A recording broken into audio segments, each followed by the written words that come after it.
ଜଗନ୍ନାଥ ଆପଣମାନେ କେମିତି ଅଛନ୍ତି? ମୁଁ ଭାବୁଛି ଭଲରେ ଥିବେ। ମୁଁ ବି ଭଲରେ ଅଛି।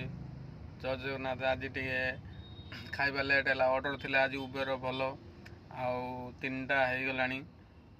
ଅର୍ଡ଼ର ଏଣ୍ଡ ହେଲା ଏବେ ଭୋକ ବି ଲାଗିଲାଣି। ଆଉ ଆମର ଆଜି ମୋର ପ୍ରୋଗ୍ରାମ ଥିଲା ଶଙ୍ଖ ଭବନରେ ଖାଇବାକୁ, ଯେହେତୁ ନବୀନ ପଟ୍ଟନାୟକ ପ୍ରୋଗ୍ରାମ ଥିଲା ଆଜି ଶଙ୍ଖ ଭବନରେ। ଆଉ ମୁଁ ଘରୁ ମନା କରିଥିଲି ଖାଇବା ଦେବ ନାହିଁ, ତଥାପି ସେ ଦେଇଛନ୍ତି। ଶଙ୍ଖ ଭବନରେ ଆଜି ନବୀନ ପଟ୍ଟନାୟକଙ୍କର ଗୋଟେ ପ୍ରୋଗ୍ରାମ ଥିଲା, ମୋର ସେଇଠି ନିମନ୍ତ୍ରଣ ଥିଲା ଖାଇବାକୁ। ବାପି ଭାଇ, ଆମର ବ୍ୟମକେଶ ରାୟ ବାପି ଭାଇ ବି ମୁଁ ଯାଇଥିଲି କ୍ୱାର୍ଟର, ସେଇଦିନେ ଆଲୋଚନା ହେଇଥିଲା। ଆଉ ଆଜି ଦେଇଛନ୍ତି ଆଚାର। ମୁଁ ମନା କରିଥିଲି ନାହିଁ, ସେଥିପାଇଁ ମୁଁ କହିଲି ଖାଇବି, କିନ୍ତୁ ଅର୍ଡ଼ର ହେଲା ଲେଟ୍। ଆଉ ପୋଟଳ ଭଜା ଆଉ ଭାତ। ଆପଣମାନଙ୍କ ଆଜି ଘରେ ବୁଧବାର କ'ଣ କ'ଣ କରିକି ଖାଇଥିବେ ଟିକେ କମେଣ୍ଟ କରିବେ।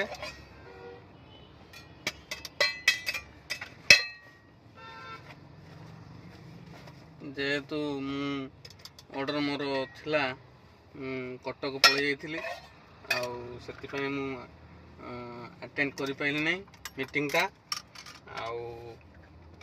ଆଉ ଖାଇବା ବି ଭଲ ଆରେଞ୍ଜ ହେଇଥିଲା। ତ ସମୟ ଅତିବାହିତ ହେଇଗଲା ଯେହେତୁ ମୁଁ ଆଉ ଯାଇପାରିଲି ନାହିଁ, କିନ୍ତୁ ମାନସୀ ମ୍ୟାଡ଼ାମଙ୍କୁ ଧନ୍ୟବାଦ। ସେ ଯାହା ହଉ ଭାତ ଦେଇଥିଲେ, ଭଜା ଆଚାର ଦେଇଛନ୍ତି। ଆଉ ତା ସାଙ୍ଗରେ ମୁଁ ଚିକେନ୍ ଟିକେ କିଣିକି ଆଣିଲି।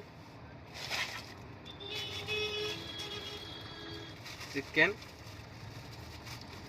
ଆଉ ପୋଟଳ ଆଳୁ ଭଜା, ଆଚାର ଲଗେଇ ଖାଇଦେବା।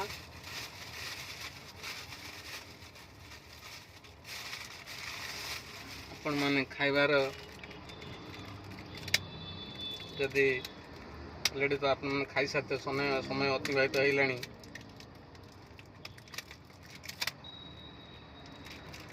ଯଦି ଆପଣମାନଙ୍କ ଇଚ୍ଛା ଥାଏ କାହାର ବି ଆସି ମୋ ସାଥିରେ ଖାଇପାରିବେ। ଚିକେନ୍ ଏଇ ସାଙ୍ଗେ ତ ଚିକେନ୍ ଖାଉନାହାନ୍ତି ବିଶେଷ ଲୋକ, ମାଛ ଖାଉଛନ୍ତି। ଯେହେତୁ ମୁଁ ମାଛ ପାଇଁ ଯାଇଥିଲି, ପୋହଳା ମାଛ ଅଧିକ କଣ୍ଟା, ସେଥିପାଇଁ ମୁଁ ଆଣିଲି ନାହିଁ, ଚିକେନ୍ ଆଣିଲି। ଚିକେନ୍ରେ ଟିକେ ଏବେ ରୋଗ ହେଉଛି, ସେଥିପାଇଁ ଆପଣ ଦେଖିପାରିବେ ଚିକେନ୍ ଯେ ଖାଇବା କଥା ଆସିକି ଖାଇପାରିବେ। ଧନ୍ୟବାଦ। ଜୟ ଜଗନ୍ନାଥ।